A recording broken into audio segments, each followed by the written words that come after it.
Nagpasya si Pangulong Arroyo na bumuo ng isang lupon sa gabinete na mag-aaral ng posisyon ng Meralco at ng mga ipinupukol dito tungkol sa mataas na singil sa kuryente. Ito'y matapos ang pagharap ng Meralco sa pulong ng gabinete kanina sa Panglao, Bohol. Nagpapatrol, Nadia Trinidad. Pagkatapos ng krisis sa bigas, krisis naman daw sa kuryente ang tututukan ngayon ni Pangulong Arroyo. At sa paglapag pa lamang sa Bohol, malaman na ang mga pahayag nito.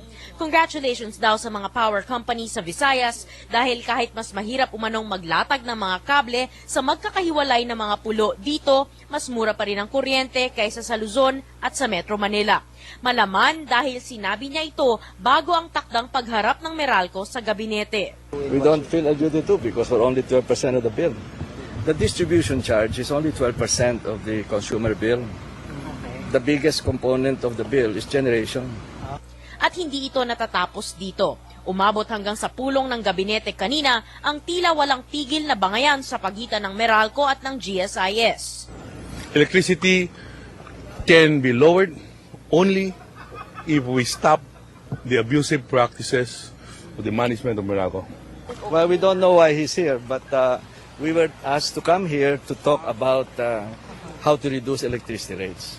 Kaya nagpasya si Pangulong Arroyo na bumuo ng isang study group sa gabinete na sisilip sa paratang ng magkabilang panig para magabayan daw ang palasyo sa pagkatha ng mga polisiyang magpapababa sa singil ng kuryente. We do not want to create impression that because they are before the cabinet, there was an overwhelming position against them. No, kaya Solomonic decision ni Presidente give us a chance to, we are throwing it to the core group of NEDA.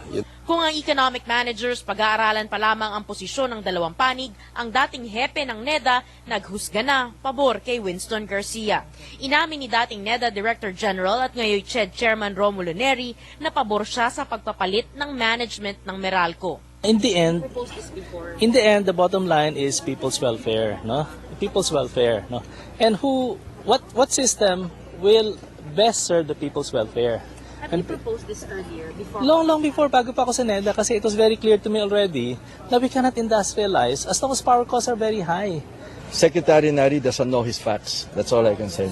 Sa ngayon, ang nakikitang solusyon ng gobyerno para mapababa agad ang singil sa kuryente ay ang paghimok sa Meralco na repasuhin ang mga kontrata nito sa kanyang mga power supplier. Nadia Trinidad, Patrol ng Pilipino. Sa unang pagkakataon, nagkita ang mga Pinoy talent na sina Madonna Decena at Charlie Green. Hinihingi nila ang suporta ng mga kababayan lalo pat malapit na ang semifinals ng sinalihan nilang kompetisyon sa United Kingdom. Nagpapatrol Europe Bureau Chief Danny Buenate. Puspusan ang paghahanda ng dalawang Pinoy performers para sa semifinals ng British Got Talent sa susunod na linggo. Nagkita na sa unang pagkakataon sina Madonna Decena at Charlie Green na parehong tumanggap ng standing ovation sa top-rated British TV program kamakailan.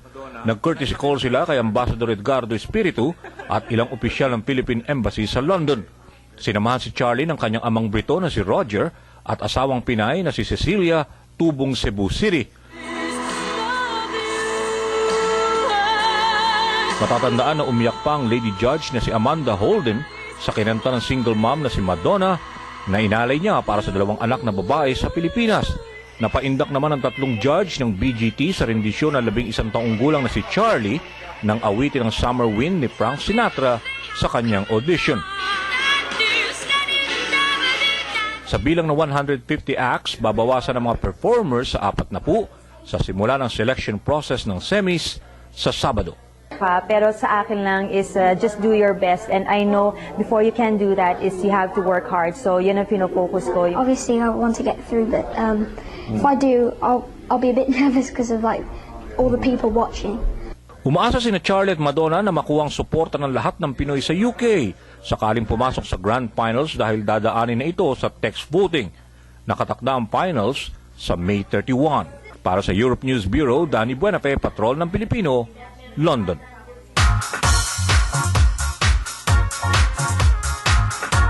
Ang latest naman sa mundo ng showbiz mula sa ating star patroller, Femela Baranda, Fem. Karen, patuloy ang pagbabalik ng sigla ng sine Pilipino sa bisa ng mga pambihirang casting combination. Matapos sina Ay de las Alas at Robin Padilla, magkatambal naman ngayon sina Cesar Montano at Regine Velasquez. Nagpapatrol, Mario Dumawal. Malaking katuparan para kina Buboy at Regina matuloy sa wakas ang pinapangarap nilang tambalan sa pagkakataong ito sa inaabangang Pinoy Super Animation na Urduha. Nagsanib puwersa rin ang mga boses ng dalawa sa musikang nilikha ni Ogie Alcacid para sa proyekto na tungkol sa matinding pag-ibig ng dalawang taong pinaghihiwalay ng dikta ng magkaiba nilang kultura. Tumindig yung balahibo ko doon sa pinanonood ko.